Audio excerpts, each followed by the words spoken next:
Morning. Good morning. Good morning. I always feel guilty when I come in and make y'all all stand up. It's like, make sure you're all comfortable before. So anyway, all right, how's everybody doing? Good. Well, that's cheery. So, good, all right. So let's, I was gonna say let's change that, but no. So let's start by just settling our minds here by just sitting up straight and gently closing the eyes or keeping them gently open, if, but not focused on anything. And just bring your awareness to your body sitting here. The feel of the chair, the cushion, the temperature in the room.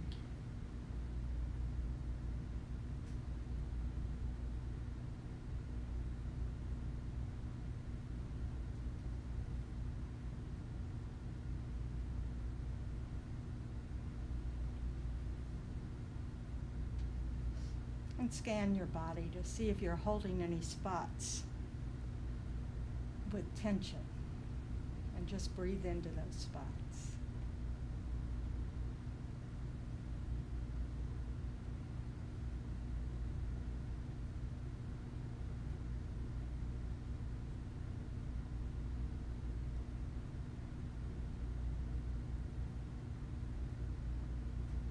And try to soften the face, the area around the eyes, the mouth, the jaw.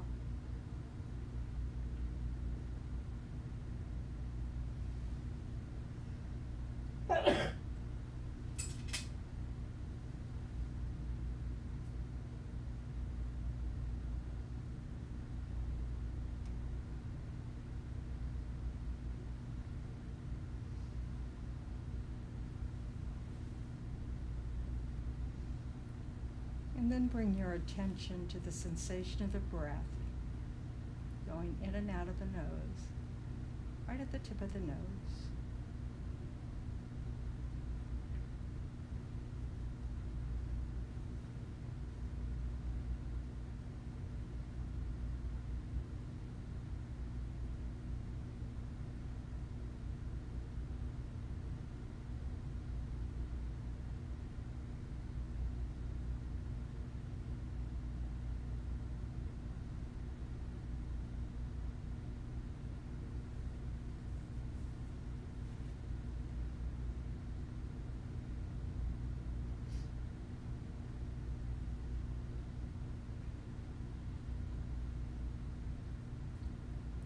And try to let go of the busyness of getting here and any planning for later.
And if you realize you've become distracted, just bring your mind back to that sensation of the breath, the tip of the nose.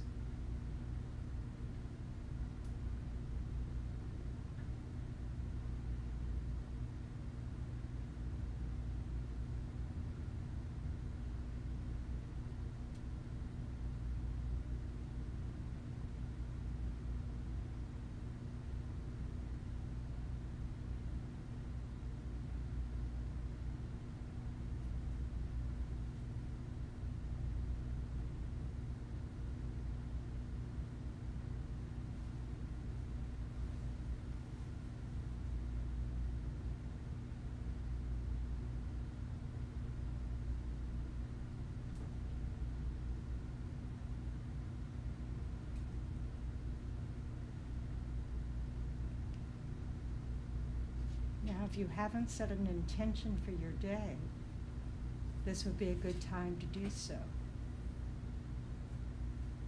So just think about what's important to you.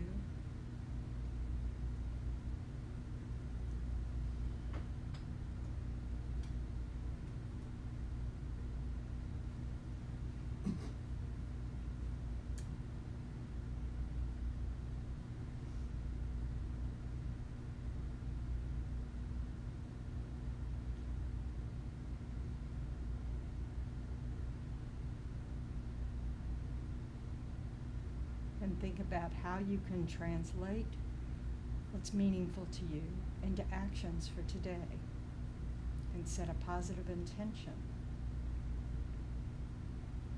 to perform those actions of body, speech, or mind.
And recall the reason why you came here this morning, and set a positive intention for the time you'll spend here.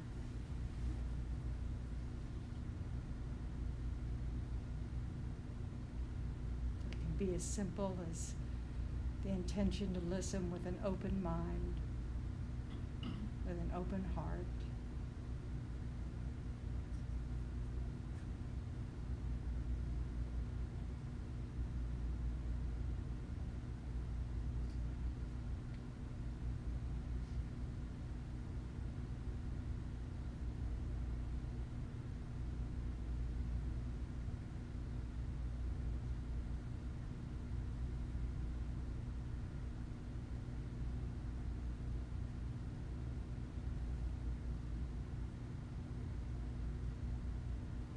And then combine these intentions with the wish that it not only benefit yourself, but that it ripples out to benefit those you care about,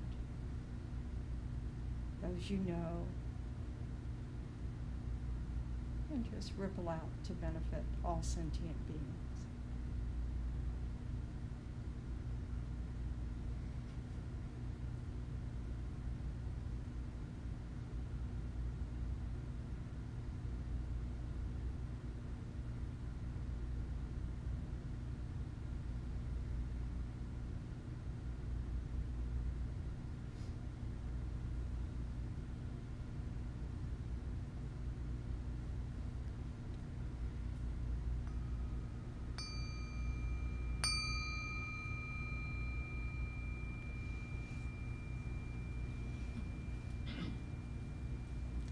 So with a calmer mind, let's recite the form measurables on page 34. And I'm greedy up here. I have 2 prayer books. Anybody needs one, Priscilla? You want to grab this one?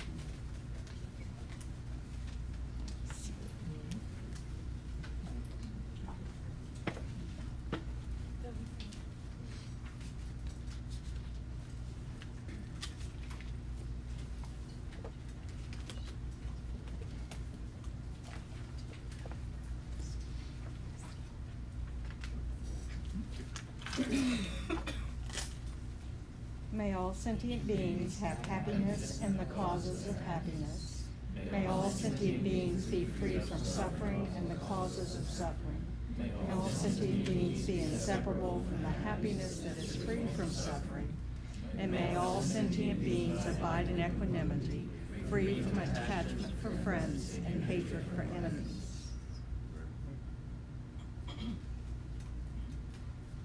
So I thought we could talk about these.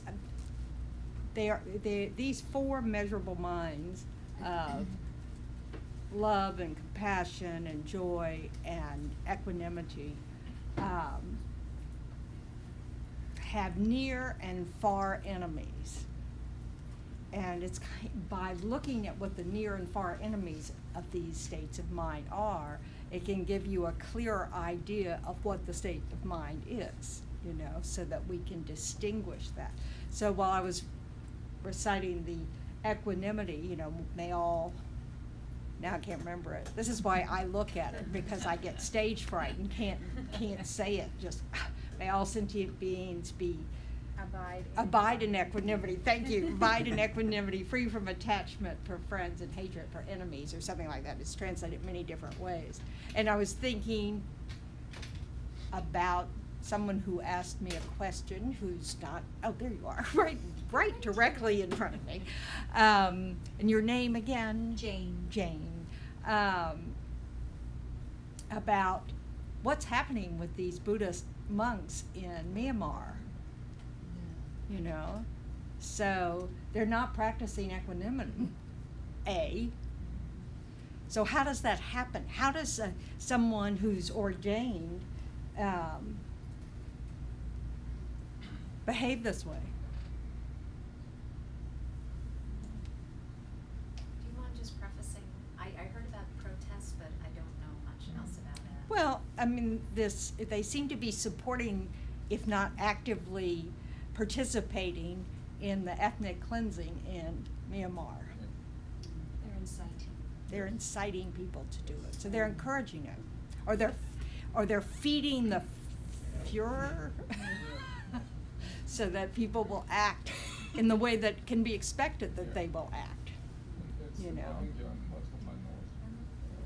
Okay? So Thank you. I think because they are human beings and they're not practicing.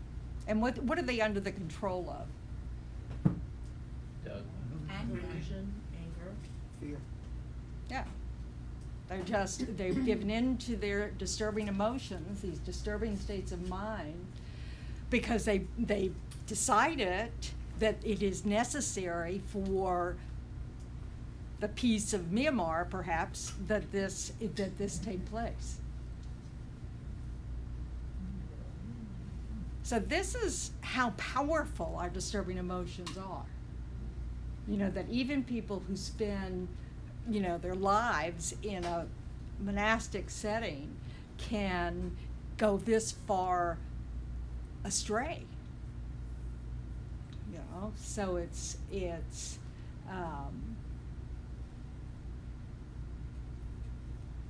isn't that fighting, even physically fighting oppression. It's like the U.S. was asked to help Tibet, and when the Chinese first invaded Tibet or occupied Tibet, and many monks decided to give back their robes and arm themselves, and defend themselves. And so it's not that, like we've talked about before, this idea that you become a doormat for others' abuse. It's not like that, but making the choice to actually harm someone else, you really want to think about if you're really doing it for non-destructive reasons, like anger. Yeah. You just mentioned that they gave up their robes in 59, but a really different thing with this Myanmar issue is that these monks have not given them up. They are still clothed in the sort of Buddhist garment. I have any number of Muslim friends who will tell you that what is happening is not Islam. and that they have been hijacked by politics. The religion has essentially been hijacked by politics and power. Well, yes, and this is what we have to keep in mind. So this is why they've started to say the so-called Islamic State, because it's certainly not in the name of Islam. You know that these are a distortion of the teachings in their faith. So but it doesn't change the fact that it's terribly disheartening to see, especially the ordained. I find that particularly horrifying. But it's not like I'm really surprised. I know my mind. I know I'm not under control. It's just tragic that you can get into circumstances that, are a condition for you to generate enough fear or whatever, to anger, I don't know, to act this way. But it's a good reminder of how good our conditions are. And they may not stay that way, and so we really have to watch our mind so that we don't start heading that way when we get afraid or frustrated or whatever, So,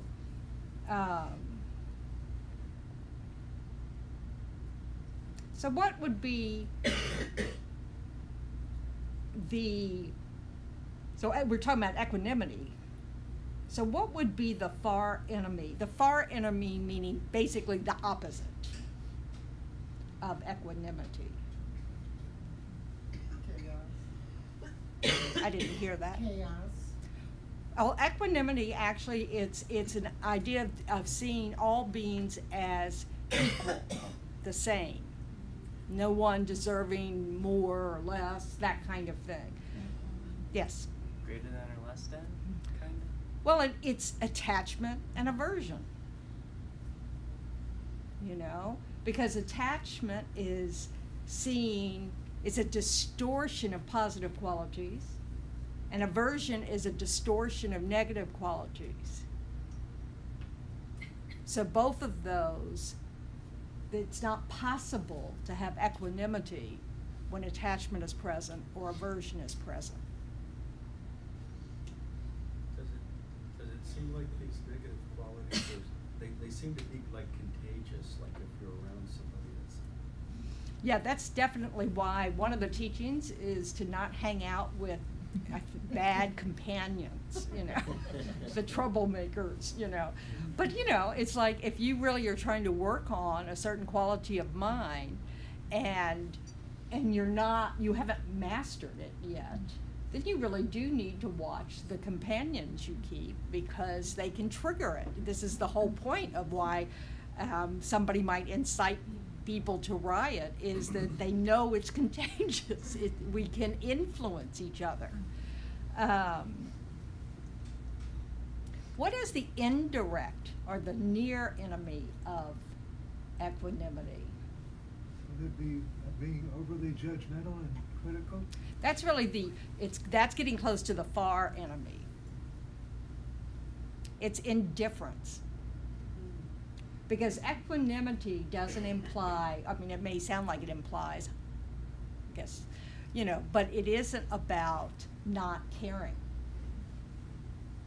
It's about caring about everyone equally.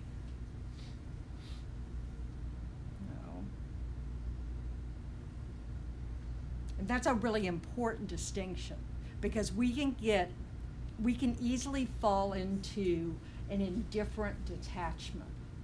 It's one thing to put distance so that we can try to look at things from a different perspective, but when we cross over to indifference, that's not actually the direction that is helpful to go in. What does indifference kind of feed?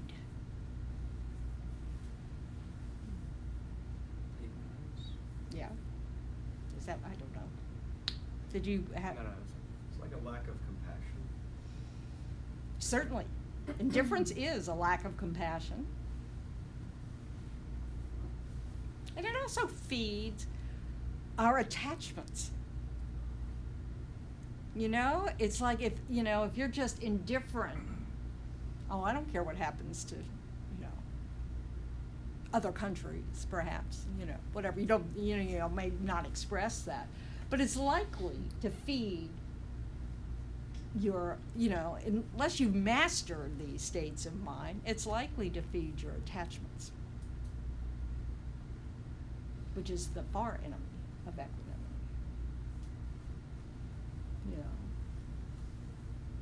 And I really do think that aversion, intense, the hatred, carried for a long time, eventually can lead to the kind of indifference that genocide.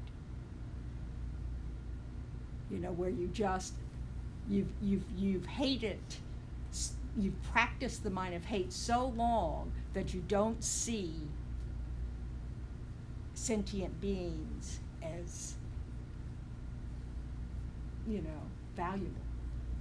Or even as if there are, they see some groups of sentient beings as not alive, barely human, and you could do that all the way through the different levels of animals and mind, and, so it's, like, oh, I won't kill, but it's okay, like I won't eat, like I'm a vegetarian, but I don't, but I'll kill all the spiders that come into my house,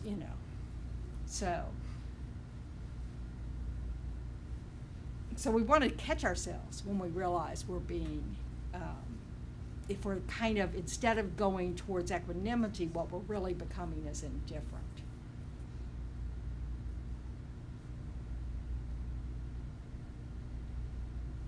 So, yes, Barry. Just ask, so when dealing with indifference, are you also, I guess, would we be implying that we wouldn't be feeling our emotions?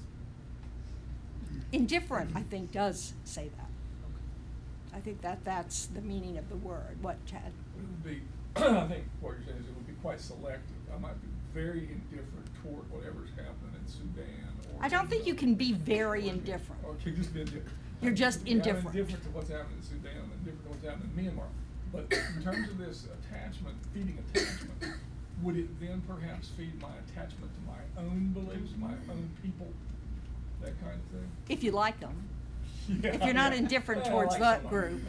Well, I mean, I think that this is what happens, is that, and it may even be that you're indifferent to everyone else except your own stuff, And then it's sort of like, oh, you seem like a cool customer, but then when something doesn't go your way, perhaps in a big way, you lose it, because you're not at all indifferent towards yourself. You don't actually have the mind of equanimity. Indifferent, according to the dictionary, is having no particular interest or sympathy, unconcerned. I haven't seen a definition of it in Buddhism, although they do give them a lot, so maybe I just don't remember them. So so indifferent is not equanimity. Indifferent is what we do with strangers. So when we're trying to develop equanimity, we try to look at loved ones, people we don't like or find difficult, and then strangers, because we're trying to overcome this, favoritism we have for people we love, our disdain for the people we don't like, and our complete indifference to people we don't know, and instead be recognizing that, that all these groups of so-called strangers, enemies, and friends swap places all the time. They're merely labels, that our friends have changed over time. People who have been friends have become enemies, and vice versa. And everybody's been a stranger. So, it's just recognizing the only difference between the person you don't know and the person you care about is that you care about this person. I mean, that's the difference. It's you that makes the difference, not the person. It's your perspective. So that's, it's how you relate to that person.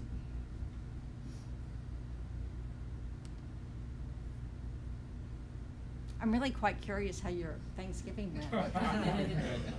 I have no equanimity about it. I'm trying to display, what am I trying to display? Patience. Yeah, that might be it.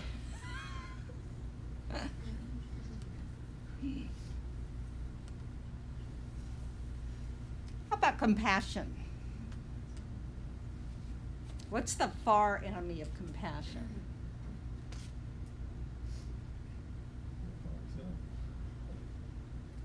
I'm sorry, I didn't hear that. Okay, if compassion is the wish to free beings from suffering, or to wish that they are free of suffering. Revenge. Well, revenge, Anger? it's cruelty, is what they, so it's that, it's instead of treating someone with wishing that they were free of suffering, you're wanting to inflict suffering, like a vengeful attitude. What exactly do you mean by near and far enemy? Far enemies can really the opposite.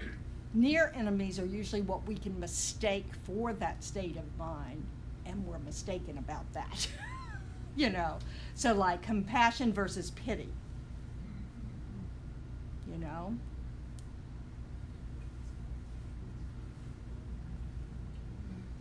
then pity is the near. Well, actually, the near enemy, I find the near enemy of compassion quite interesting. It's despair. It's when you're kind of frozen in the presence of suffering, where you can't, it doesn't really generate this desire to remove the suffering. It's more of it's all about you. It's a feeling of helplessness about being able to help. That's redundant. What to do? But often people will ask, what's the difference between having compassion and pitying someone? And it all depends on your definition. I mean, obviously, it can mean the same thing. Or you can feel, sad that someone is struggling. But for some people, pity implies a certain, looking down upon. Yeah. You've judged them? You've judged them, yes. Objectify, yep. Narcissism being opposite of compassion as well, or near. Well, I would think narcissism is really maybe maybe it's like the consequence of indifference. I don't know, but but narcissism is just extreme attachment to the self, so it's just self-cherishing gone berserk. It's like having a 2-year-old mind, no matter what age you are, discovering, like my 2-year-old great niece loves to hang out in front of the mirror. And her grandmother just bought a house, has moved back to Atlanta, and the house has a whole wall of mirrors when you walk in. She barely gets out of the hall, that's pretty much, and they're nothing but fingerprints all in her height, the whole wall of mirrors. So, but I think that I think narcissism is closer to being an enemy of equanimity than it would be of compassion. Although, it certainly is not helping compassion. It's not going to help compassion. Unless it has a direct impact on that person. And then, they might want to remove their own suffering.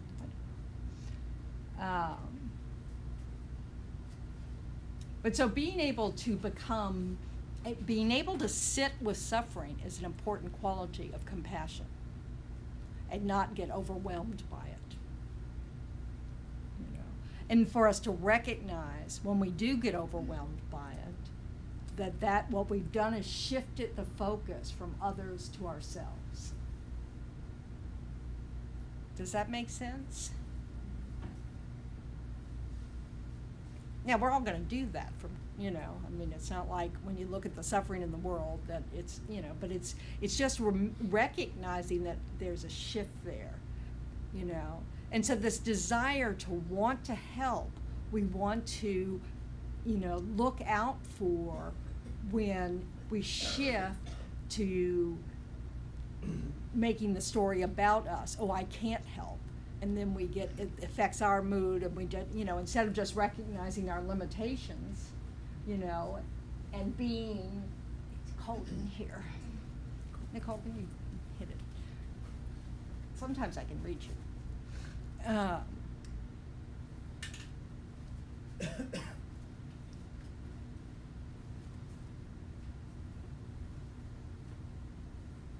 So I think all of these things, as we examine them in our own minds, when we just see, and we start to try to identify the nuances in our minds, to recognize that so often when we start to feel, what's the word I'm looking for, just that sense of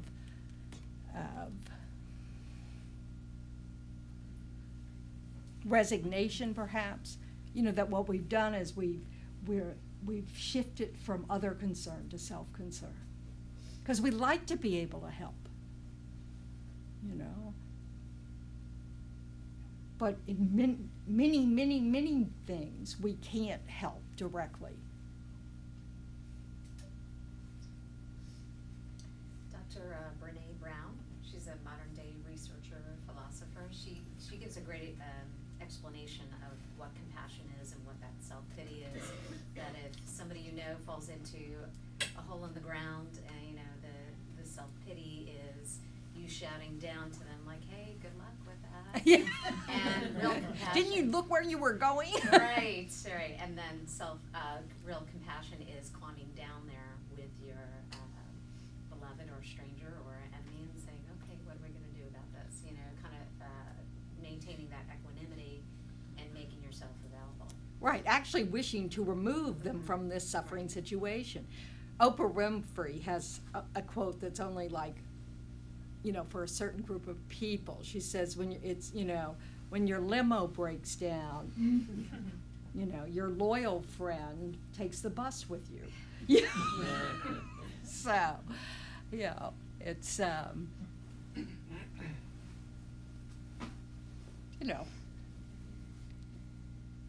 So this is the kind of ways that we can look at our states of mind and start to examine all the different pieces of it. There's a part of us that, when we see someone struggling, we are really wish for them to just not be struggling. I mean, we have that quality. We have that capacity. But then if we have the next, that if we, like, anybody have what you might name needy friends? So somewhere in your desire to help them, you've shifted to you. They become needy when it's like too much for us, So it's because we're all needy. If we really look at how dependent we are on each other, and on the world, and, that people bother to show up to work so that we have groceries and stuff, then we understand that the fact, we're not independent.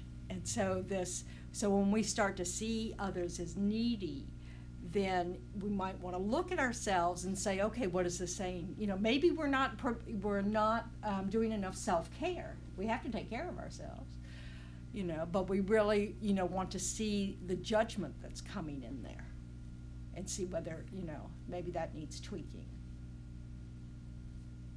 Yeah. Question. With compassion, would selfishness be considered also a far enemy?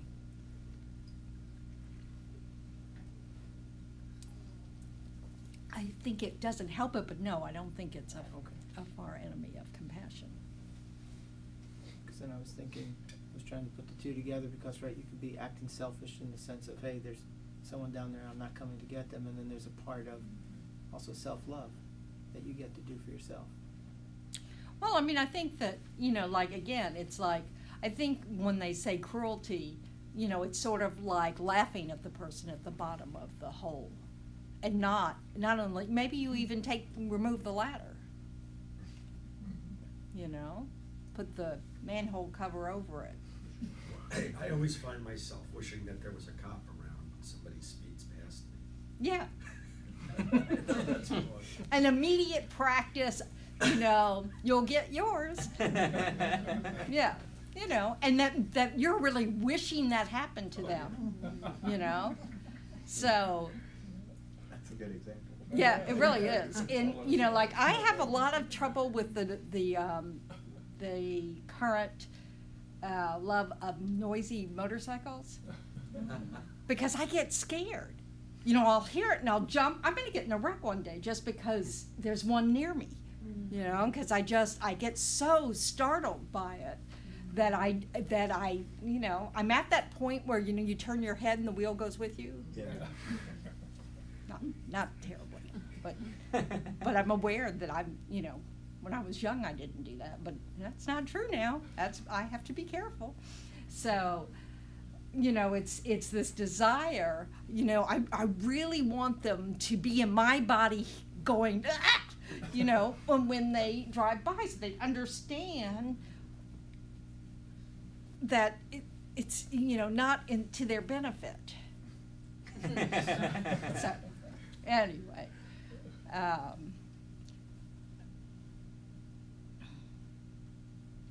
but, you know, it's, you know, basically if one state of mind is the wish to remove somebody's suffering or the wish that someone is free of suffering, you know, then the opposite of that is wanting to inflict it. You know, that's really the far enemy. So wanting them to get a ticket or, you know, I often think about, you know, if they have any sort of revenue problems in Florida, all they have to do is have more traffic police. So, you know, and that's not a good attitude. Yeah. Just for future reference, what do I wish them then? What do I, yes. My problem is actually the cars with the loud music, that part, Oh. you The know, bass? the light, that my body vibrates. Oh my God. Well, that's when you have to really look at your mind and kind of go, But I was sitting there calmly. Yeah. And somebody parked next to me with their, well, you obviously haven't mastered calmness. no. Yeah. I know. You know? So I what mean, do I wish them? to keep enjoying their music. You know, you can rejoice that they're enjoying it. You know? Because it's about them. So the more other focused we are, the less we suffer. You know? It's been a really good example of this kind of thing where we're living now. Directly across the Intracoastal from us is a big house, and it's changed owners recently. And absolutely every Saturday, not without any fail, probably 40 people over there, and man, they are sharing their music with us. So, you know, initially I thought, whoa, it's out of hand. Then I thought, it'll stop. Or it'll get louder or something louder. And you can also think about if you were at that party, I have both. would you be concerned about the people across the waterway? No. You know? And that's kind of where it went. Finally, I thought, they're having fun, good deal. You know? Yeah. They're young, they're having a good time. Yeah. So it didn't bother me. However, some of our neighbors, not so much. And they're suffering because of it. This is the part we have to get. But I think those people at the party, no, I think they are being selfish. I mean, they are thinking of themselves and not thinking of other people who may be nearby. We don't know that. The only thing could be in their mind is seeing old friends and enjoying the music, and they're not deaf yet, you know, or they are deaf. It might be because they are deaf. But then when does the balance come between? The balance comes from being able to let people know your concerns without hatred.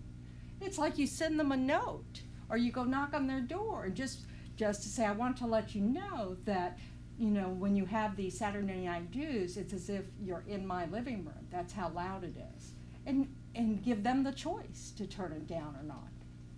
But we can't control what other people do. If we choose to focus on it, we will suffer. You know, if we just, you know, you might decide that Saturday night's a good night for you to go out to dinner. You know, Or just Throw your own party. pray that the light changes a little faster. mostly it's about not focusing on what you don't like. Just going, they're having a party. I hope they're having fun. You know, doesn't mean you can't do anything. You know, it's the attitude with which you do it. Like somehow they're mean, selfish people that da da da da da. They may be totally not mean, selfish people who are just totally unaware of how the sound travels. You know, and to them it's not loud. You know, it's like kids. What is their decibel level? Just Well, recently. usually in those cars, they wear ear plugs. Oh, the cars is a statement. Right. Oh, yeah. You know, So, that's a cultural statement. but what usually. you were saying, in that sense, they're being selfish, right? They're only thinking about me. No, they're not- showing off, you know, their success. They're celebrating. Right, to them, But the it's- louder, the bang, the cooler they look. That's right. It's a fashion statement. I'm not kidding. We really need to recognize that our view of things is narrow, you know? And that we don't have to be able to understand someone else's point of view, because these things are about opinions, what are preferences, what they like and dislike. That's just an opinion. And it's very personal. And it doesn't mean anybody's wrong for liking loud music. Now, is there a consequence for liking loud music? Perhaps. You know, it may affect their hearing someday. But it's, you know, it's not, you know, the fact that there's a consequence does not mean liking loud music is stupid. It means it's risky. You know, they are risking something by liking loud music if they play it loud. You know, liking loud music isn't anything. It's just a preference. But we get very narrow and just want to, you know, they shouldn't be doing that. You know, this is, you know, my space. You're in a car. Yes. I think it goes a little further than that too. If the music is music you enjoy, you probably would look at it differently as well. Yeah. Yeah. If you like I'm not bass. saying I play loud music in my car. Don't get me wrong. Sometimes I do, but I keep the windows open. Well, It doesn't bother anybody. well, But to I me think it's not- it's based on you know, right, but actually it's not even the music to me. To me it's the vibration, like the vibration of my body or the car. I'm like, why am I vibrating? You know. Yeah, it's a surprise. Yeah, like you were saying about the bike. Yeah, well, even the bike, though, the only reason it disturbs me is because I startle. I actually startle, and it affects my driving. You know, whereas the music doesn't do that to me. But you know, and it's not. And again, it's not their fault that I startle like that. Right. You know. So Yeah. what if these people, you send them a note, you send them another note, And they don't do anything. they don't do anything about Well, it? you can either continue to suffer by hating them, or you can let it go. It's your choice. So would you say on their part that they are, I can't You do- know what's on their part. Unless you can read their minds, you have no clue what's on their part.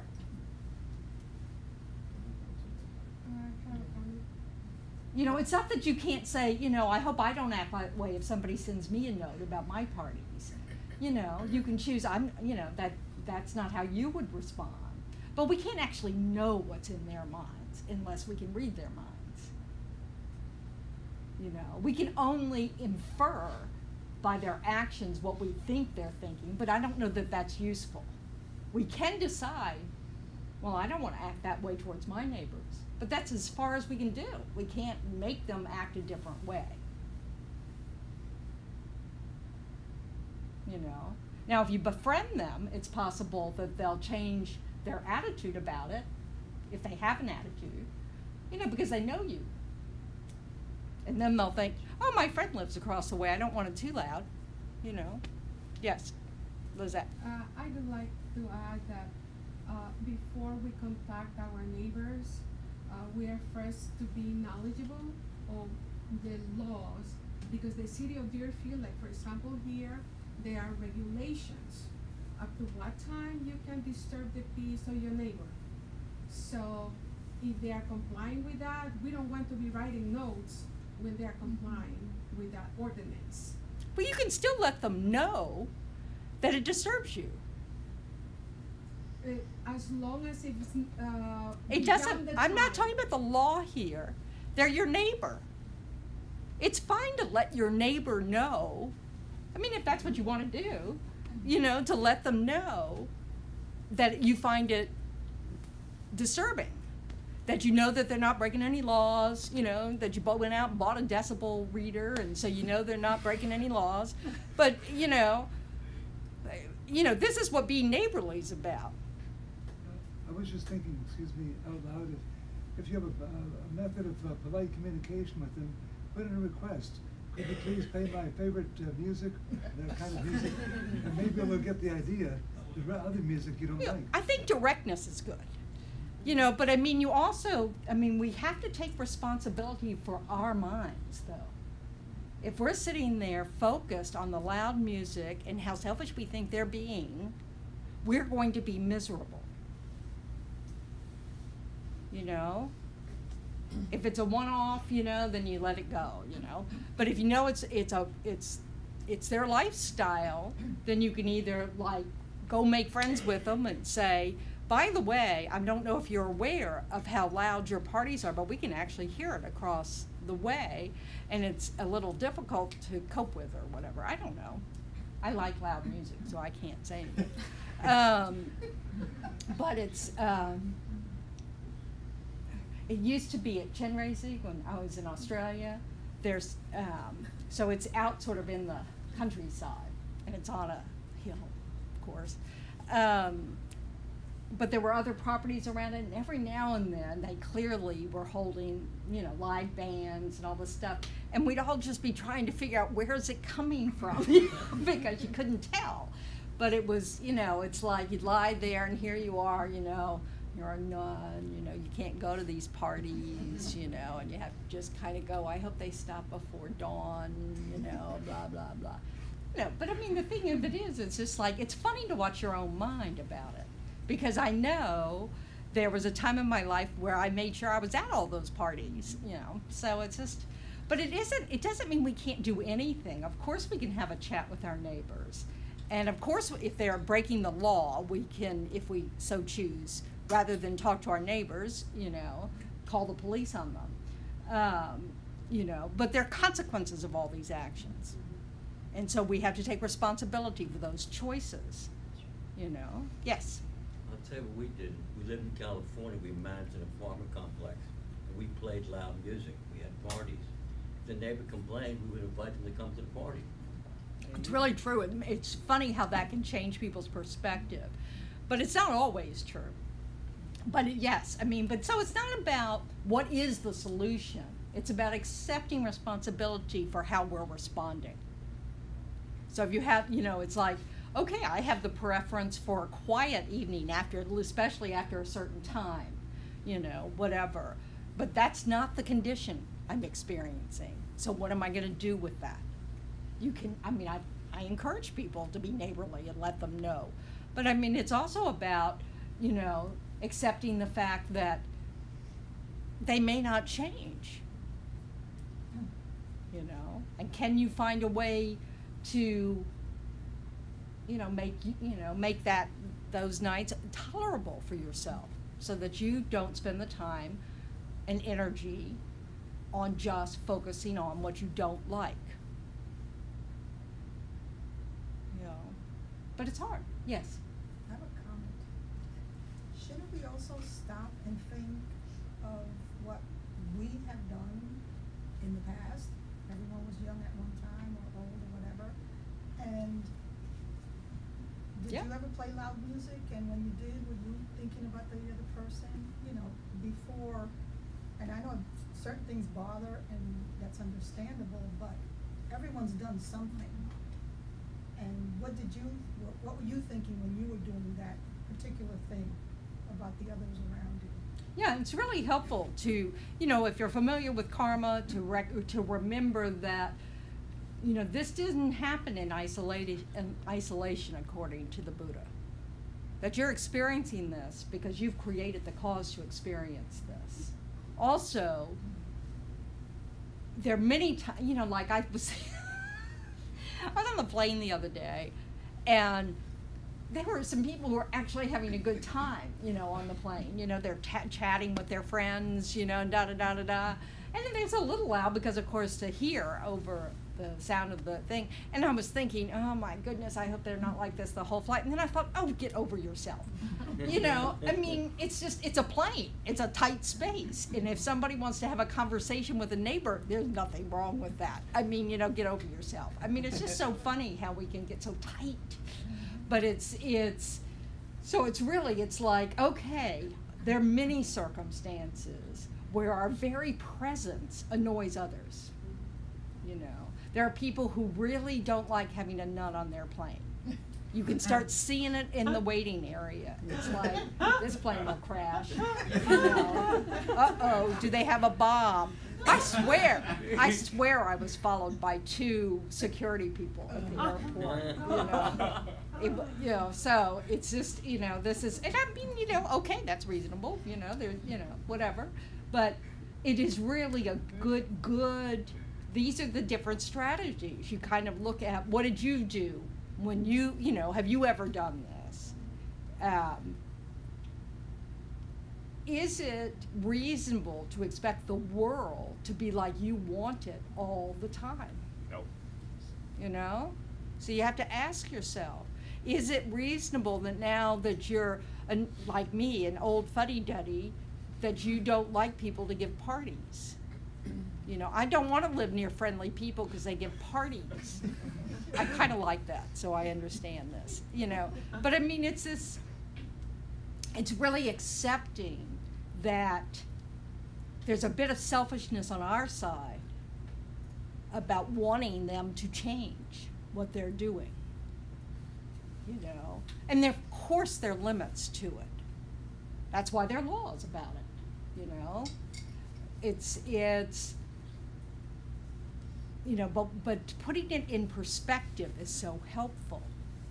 And then recognizing when we, you know, jumped into the oh poor me pool, you know, and just, you know, it's all about me. You know, they should respect that it's all about me. You know, which is sort of what I was doing on the plane until I laughed at myself and went, got to be kidding. You're worried about someone having a conversation as if, you know, I wouldn't be thinking about it if I was traveling with someone because I'd be talking to them. You know, sometimes we're just ridiculous. I was winning the ridiculous award. So okay, so so joy. What would be the far enemy of joy? Or the opposite of joy? Depression. Sadness. Jealousy. Rejoicing is considered the antidote to jealousy. So being happy for someone else's happiness, for happiness for someone else's fortune. So jealousy is the opposite of that. And then what do you think the near enemy is? I was surprised by this one, even though I've studied it for a long time. Oh yeah, that's right. It's sort of like exaltation or euphoria, you know, where you've kind of, that you've disturbed your mind with excitement. Like little children do, you know, where they can't contain themselves. So my nephew-in-law, is that what you call them? I think made a tactical error with his 2-year-old when she was deciding to be in a bad mood on Thanksgiving at some point in the afternoon, you know, when she's tired and full and all those things. And he said, guess what? It's Christmas time now. It's officially Christmas season. Boy, is he gonna regret that. Anyway, you know, but so she got immediately, like really excited. So it's recognizing that excitement can go too far, where it's actually it's a disturbing state of mind. Does that make sense? Yes.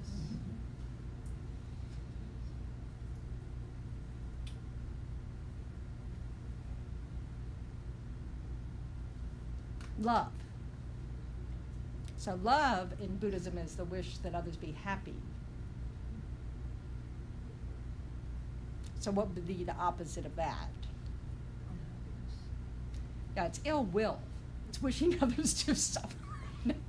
But it's ill will, the mind of ill will. Or anger. Anger usually is defined as sort of a malice, a mind of ill will. Hatred's just an exaggerated form of ill will. And a particularly terrible negative state of mind. The far enemy, blah, blah, blah, blah. The near enemy is attachment, clinging. So that's where you're mixing your love with this, really making it about you. So, okay, I just thought that might help us kind of think more about what are these different states of mind and start to recognize in ourselves when we're looking at our own states of mind, where we can start to see some of the distinctions. Partly because the more honest we are with what our state of mind is, the better our choices can be about what we want to do next. If we recognize that there's a part of jealousy in our joy, then, we need, we might want to work on that. Or recognize that that being jealous is a form of suffering. And recognizing this is a way we torpedo our own ability to be happy. How we create suffering for ourselves. Because, what does jealousy imply? You're not good enough. You're not good enough. Ownership. To me, it implies there's not enough to go around. I can't be happy for you, because if I'm happy that you got this, there may not be leftover stuff for me. There's not enough to go around. So it's a sort of a scarcity attitude. But it's also, it's like it can be greed. Greed can be under it. That I should be the one who gets everything first. And not only that, it's a competition. So if everybody has everything I like, then, it's like you don't win. I was going to say attachment as well. Oh, to yeah. those things. All of these things they're not mutually exclusive, So this is how they support or hurt. You can say it supports, like anger supports, the mind of vengeance, because it strengthens it. It's just not a good thing. Like when I was first studying the mind and mental factors, I continue to be cold. I don't know why. This thing must be working now. So I have no hair today. And it's like, whoa, So, and I suspect probably wasn't working all those times it was full. So, I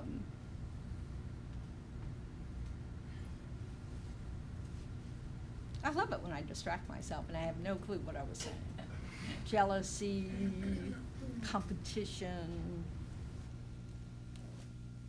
I used to own a t-shirt that said the one with the most toys wins, or the one who dies with the most toys wins, something like that. Didn't make any sense then, it doesn't make any sense now.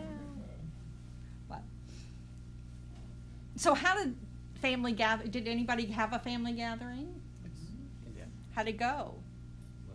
Well, Everybody lived? Yeah.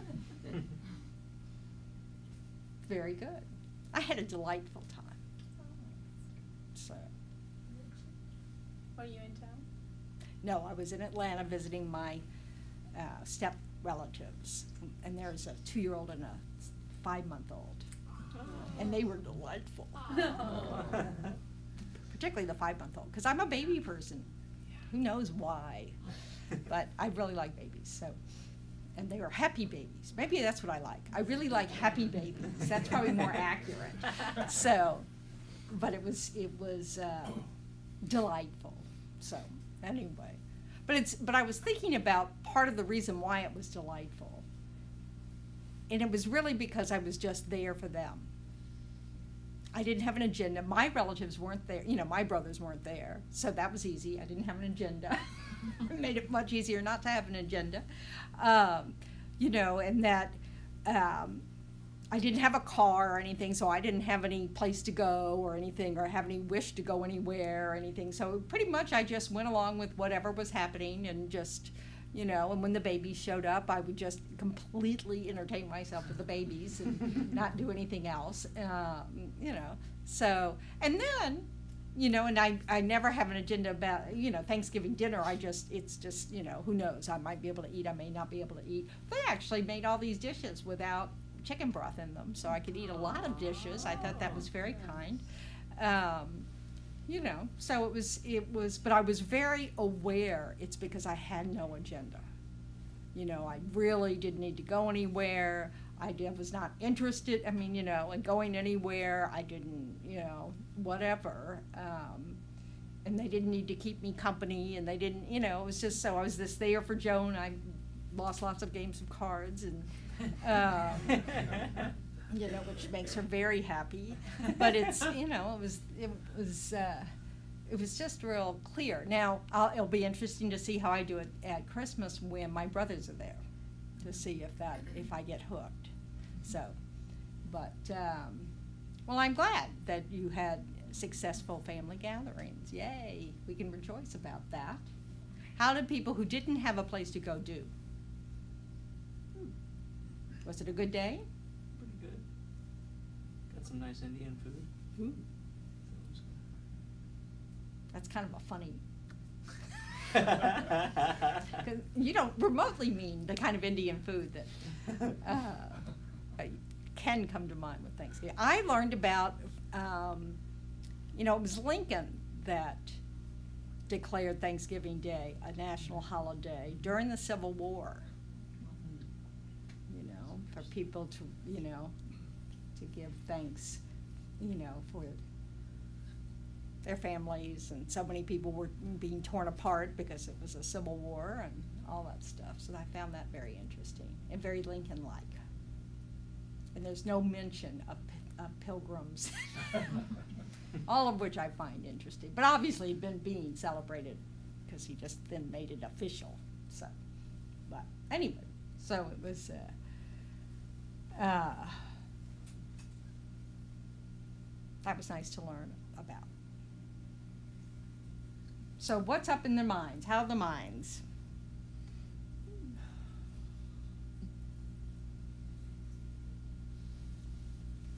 Mixed. Mixed.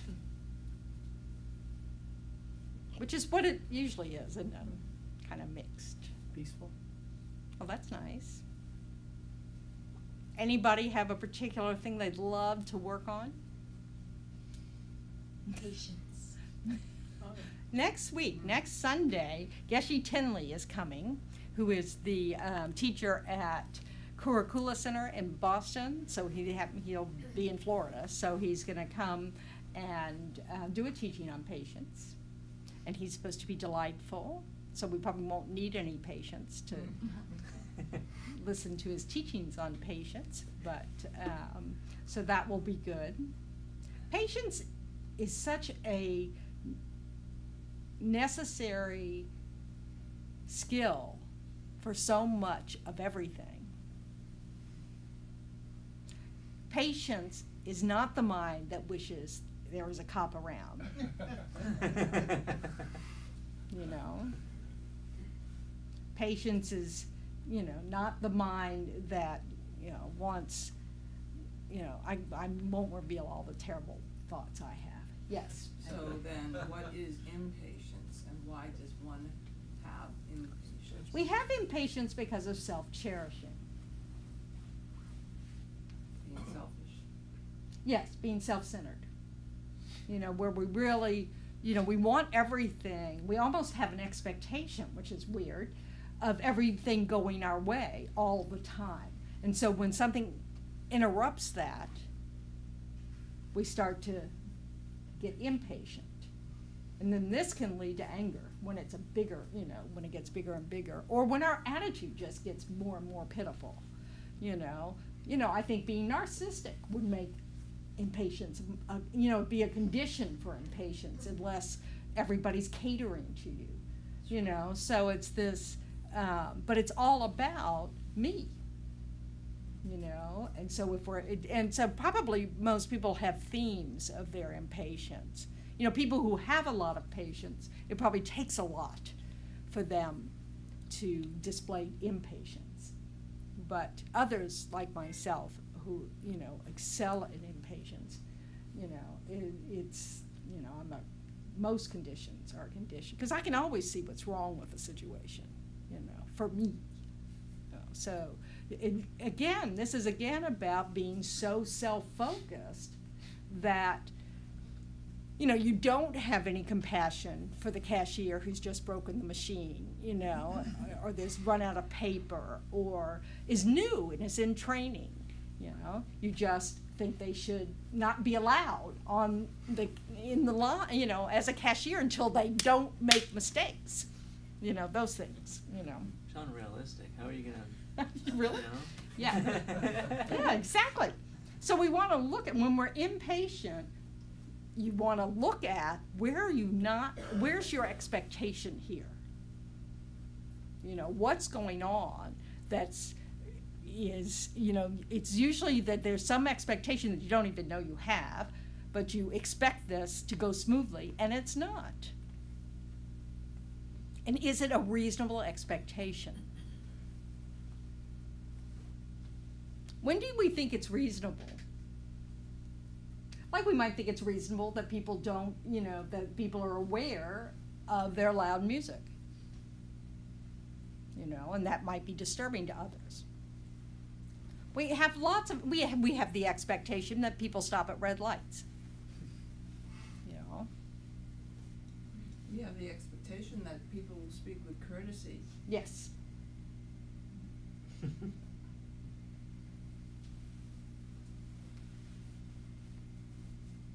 We have the expectation that people don't bring their cell phones to the dinner table and text, you know.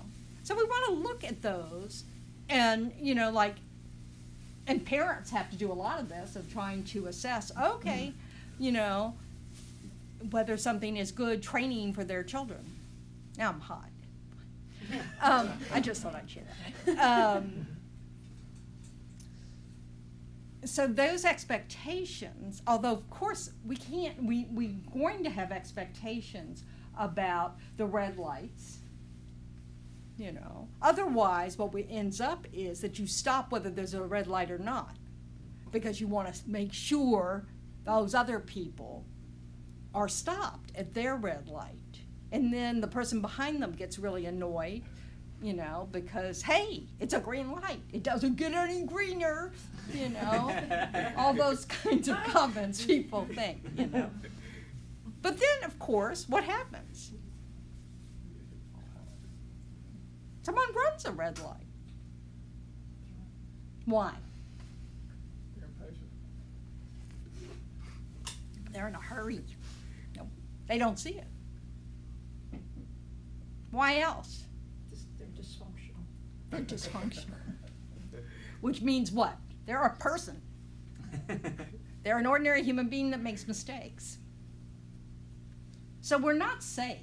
Even if we have laws and we have expectations, you know, things go wrong. So having the expectation that things don't go wrong is not realistic. You know.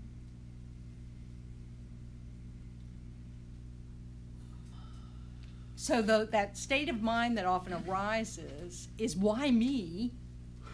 Why is this happening to me is just a story we're adding on top of something that makes us suffer. Because it happens to everybody.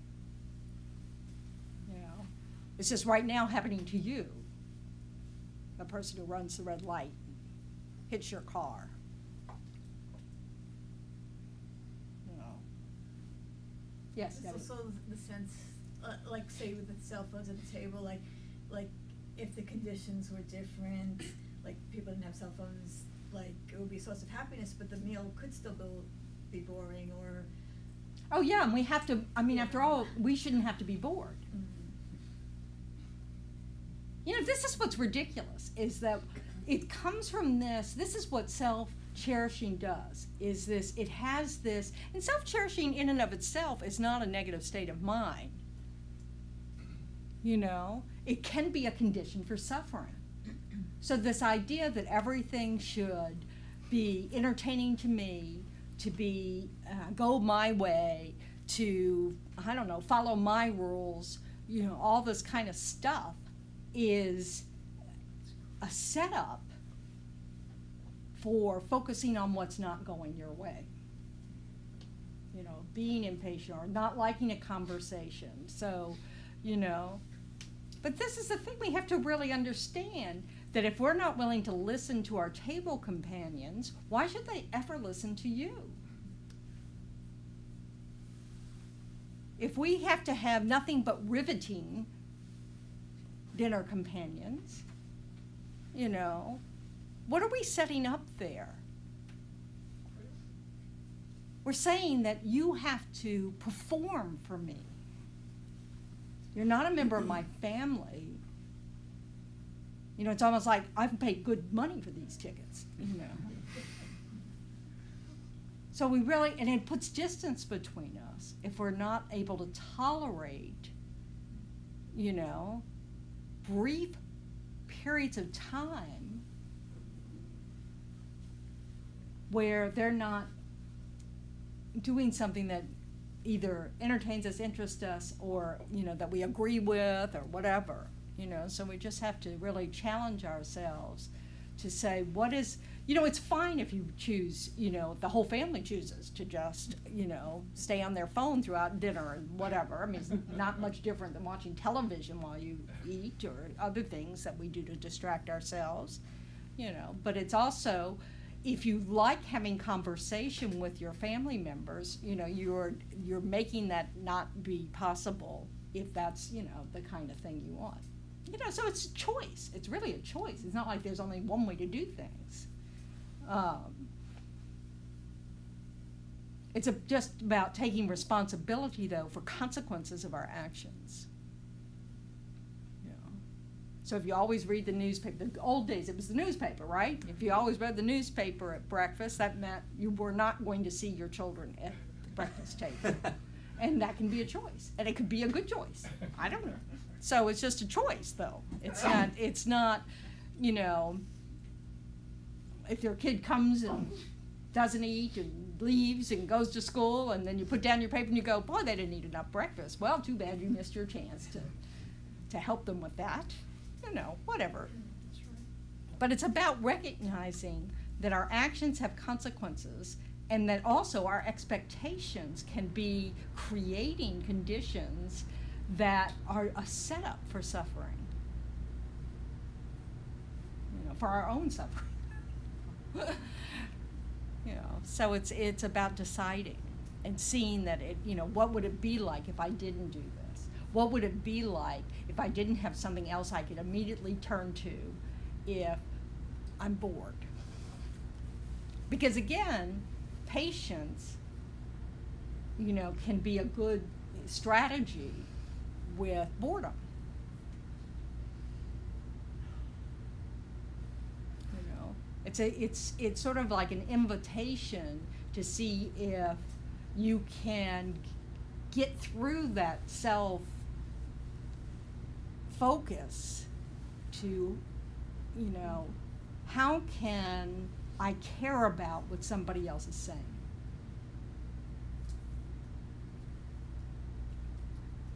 You know.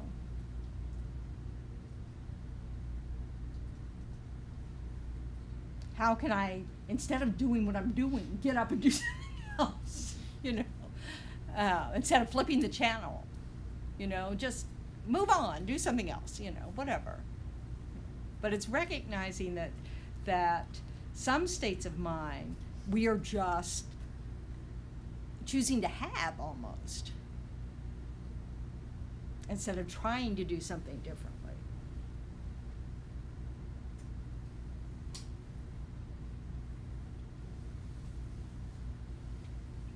But it can also involve speaking up. You know, just speaking up and going, oh, can we try something different? Yes? What about impatience that doesn't revolve around yourself, but you're impatient with, say, political situations or something that's not happening? The way you want it to? Yeah. But for other people? Well, I mean, you know, it's not that we should be, well, I was going to say, patience is a good state of mind, period. The definition of patience, well, it actually doesn't have a definition. The description of patience is that it has three natures. It's the nature of accepting the suffering that is arising in your mind. So like you're bored, or you don't like what's, you know, what's happening, but so your mind's going, unpleasant, unpleasant, you know, and you just accept that. And you have no wish to retaliate. So you don't try to punish someone, you know, because of this unpleasant experience you're having. And then the last part of its nature is like sort of relying on the teachings, which basically is saying, accepting that patience is a positive state of mind, that it's a beneficial state of mind. Now, when you see things, you know, that you want changed, then, you know, then it's accepting that we're not there yet. That's the way patience plays in. But also, what can I do? And then you get involved, or not, you know, but you choose, you know, it's like you choose to take action, or not, you know, and the taking action can be, you know, I'm voting for someone differently in the next election, or I'm going to, you know, sign a petition for this or that, or whatever it is, you know. If when you're watching the news all you do is get angry, then you probably should turn off the news, you know. And maybe, you know, I tend to read the news instead of watch it, because I find I'm able to control my mind better if I read it, because I don't want to be incited to riot, which I find, you know, often the voices of newscasters can be like that. You know, so, but it isn't that things don't need changing. It's, you know, patience isn't about just accepting the way things are. It's accepting that in that moment there's suffering arising in your mind, and you're not going to punish someone for it, you know. So, but it, you know, but it may be what exactly is what makes you want to participate in the change. Yeah. Sorry, I didn't mean to distract you. Could another way of being is using forgiveness? And so through forgiveness of whatever acts are going on, right, you're still holding somebody still accountable. It doesn't mean that you're getting rid of the event, say like the Buddhist nuns or monks that are well, I mean, I think it is this, you know, it's this, whether you call it forgiveness or not, you know, but compassion for the fact that, you know, most people really are just trying to be happy. And they may have a completely different opinion than you about how to do that, and what's reasonable, what's unreasonable, you know. I mean, this is why there are votes. And this is why votes aren't actually all that far apart, which is beyond my comprehension. But this is why. I think surely my way is the only reasonable way. You know, I'm wrong, you know, but being able to understand that whoever's doing whatever it is that you find objectionable, they aren't doing it to make you feel objectionable. They're doing it because they think it's the appropriate thing to do. we don't have to agree about that. It's just that, you know, but recognizing it's just another suffering sentient being over there who has their own disturbing emotions, their own self-cherishing, their own, all that stuff that we have, and that they too are acting from those places. Sometimes it's a good place, sometimes it's not a good place, just like we do. And then within that context, you can still choose to fight, you know, through whatever form to try to get change to take place. You know? So it's understanding that anger actually isn't a particularly good state of mind to have. You know. But, you know, acting, you know, is also a good choice. But it's not that you go kill everybody who thinks something differently than you do, which is where impatience can lead eventually. An unchecked mind of impatience becomes, you know, a mind of anger, which becomes a mind of resentment, which can become a, you know, then it's, you know, whatever.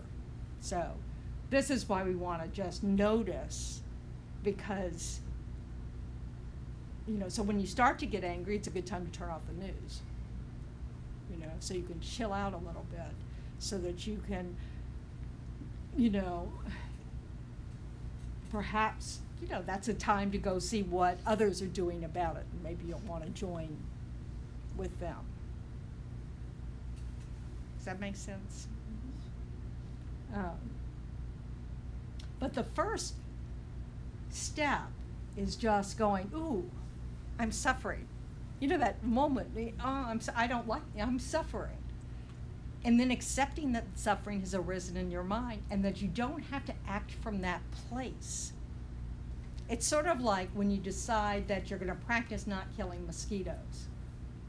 And so when you're practicing not killing mosquitoes, what you first have to do is notice the mosquito biting you, so that you can not hit it, you know? Because otherwise, if your habit energy is just to, you know, kill it, there's not enough time. It's like automatic. You're just so conditioned to that. So you have to become just like, okay, I'm going to just notice that now it's on my body, and now it's, you know, and try to give yourself a moment before you at least just shake it away instead of trying to kill it. You know, if you're this, and of course you're practicing the mind trying not to kill it. I mean, that's, you know, if you're not practicing that, you know, that's all right. So, but this is a way to try to develop that patience, because you start to notice that, you know, suffering. And often for, you know, it can be fear, the bite, or the disease it's carrying, or just, you know, the itch. But, you know, whatever it is. So that we, you know, but you have to learn to be able to tolerate that moment of suffering without retaliating. You know. So, but patience doesn't mean inaction. You know, you can spray on mosquito repellent. You can shake them off. You can not wear red. They love red. And brown. They like brown. You know, you can go inside. You can install screens. I mean, you know, all this stuff. But it's not about passivity. It's about accepting the suffering that's in your mind without having the wish to retaliate. You know. And so retaliation can just sometimes be something like you say something sarcastic to the person behind you in line, and you're going, I always get the one who's in training. Like the person can't hear you say that, and like that's not going to make the pressure even worse for them. You know, that's an attempt to retaliate. That's, you know, I'm punishing you for not being perfect, and then not going my way, you know, and because I picked this line, I have that karma. I can go on and on with this. But this is, you know, so this is just how you practice. You just start noticing what's in it for you, whether you're willing to accept, you know, the consequence, you know, of doing something different, all of those things. Okay? Well, let's take a moment just to introduce each other, to introduce yourselves if you don't know everybody. If you know everybody, just be cocky and sit there. Lou is leaving. Yimmer? All right, nice to meet you. How you doing? How do you like it? I like it. I enjoy the teachings and stuff. Did you give it a try? Did you? No, I haven't. I will. Just thought I'd ask. I will. It's just that I forgot about it and then. Yeah, I know how like them. Yep. But thank you for the thing. Oh, I see what you're wearing. Name's Yimmer. Coming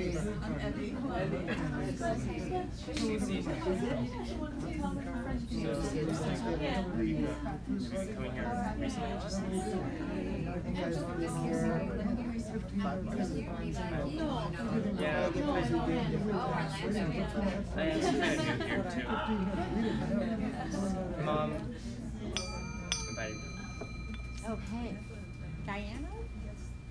Debbie? And Evie. Debbie and Evie. And Priscilla. And then Brian and Jack and Jerry and Arlene. But I've forgotten. Arlene? Oh, that's right. Okay, I didn't forget. All right. Amazing. Nicole and Steve and Barry. Oh, I should know it, but I don't. Yimmer? Yimmer. Maybe I shouldn't know it. Maybe there's a good reason, but I keep forgetting. Yimmer. And of course, this is Seth. This is Sean. Oh, I swear. Beata?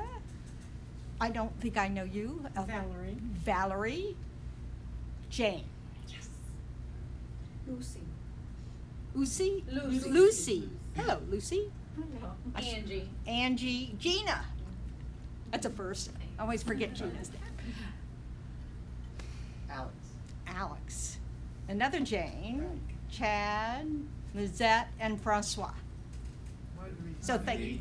Marguerite. Why? Who's Lizette? I know I met her. Oh, okay, that's your wife. I knew there was a Lizette last week. Marguerite and Francois. And Yimmer. Yes. And Lucy. And Lou.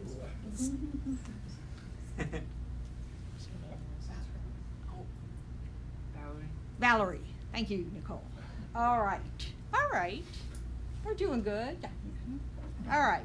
So, all right. So next Sunday is normally, it being the first Sunday, it's normally a, bring your lunch. Isn't that it? Yeah. Bring your own lunch kind of thing, so we can sit and chat afterwards. But since Geshe Tinley's here, we're not going to do that.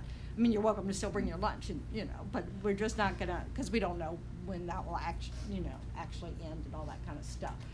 Please try to arrive a few minutes earlier than you usually do, so that we're actually settled in here when he arrives instead of still out there chatting away. Yes. Is the start time still 11? Yes, okay. But we put on at 10:45 on the calendar because So we're here.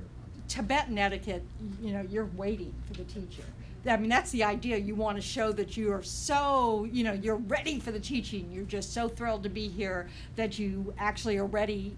You don't want to miss a second of it, kind of thing. So that's their protocol. But he's been teaching it, at a Western center. So that said, we can relax. But anyway, for us, though, yeah. too, right? Yeah, and so usually, it depends on the teachers, on the Tibetan. The Geshe that I know best from North Carolina likes you to prostrate with him, for those of you who prostrate. Others, you wait, they prostrate, and then when they sit down, you prostrate. But I suspect Geshe Tinley's a prostrate with you kind of person. So, but that's a guess, so please feel free to follow my lead. I'll probably make a mistake.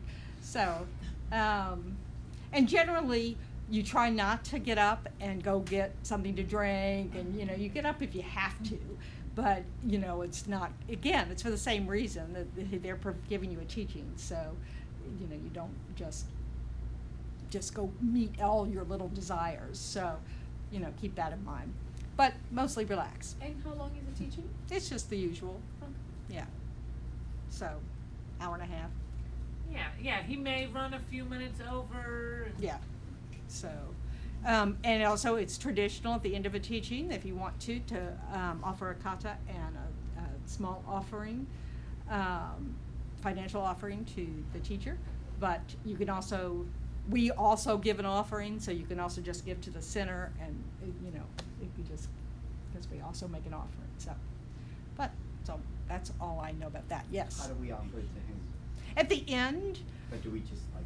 no, you put it us on the table.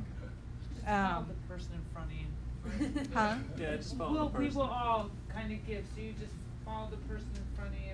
The And we'll reason show why it's a you. custom not to hand them money is monastics are really not supposed to touch money. Oh. So we put things in envelopes, we put them on the table, you know, as opposed to in their hands, that kind of thing. And also it makes it easier to offer the kata if you don't have it in your hand. But they know we don't know what we're doing. And it's a it's a Tibetan custom. It's not like the Buddha said, oh, you know, this is bad karma.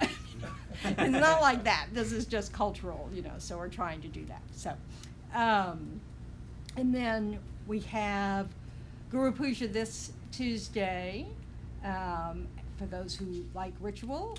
And then,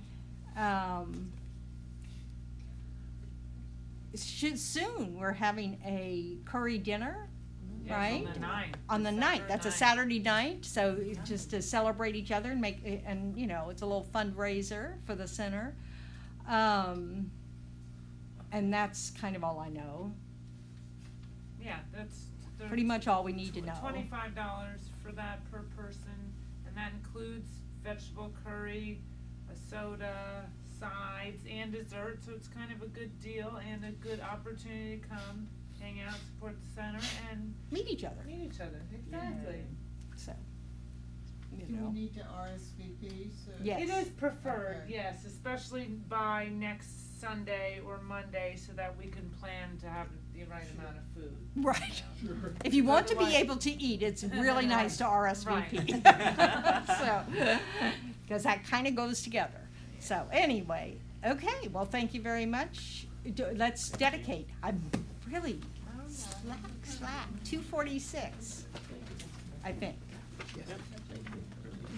So now we're taking all the positive merit we created by showing our patience and other things, by giving the results of positive actions away. 246.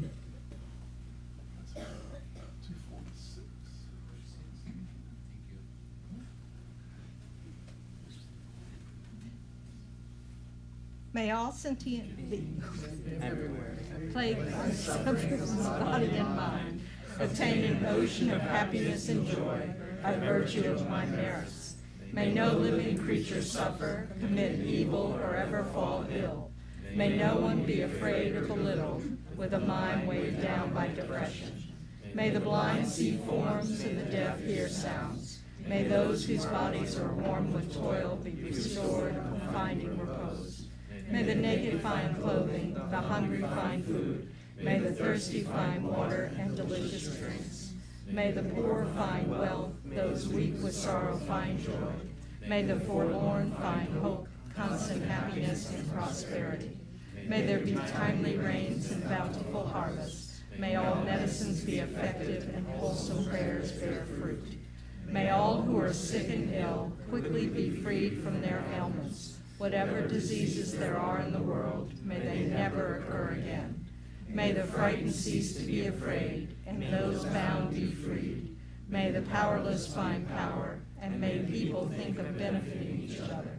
For as long as space remains, for as long as sentient beings remain, until then may I too remain to dispel the miseries of the world. Thank you.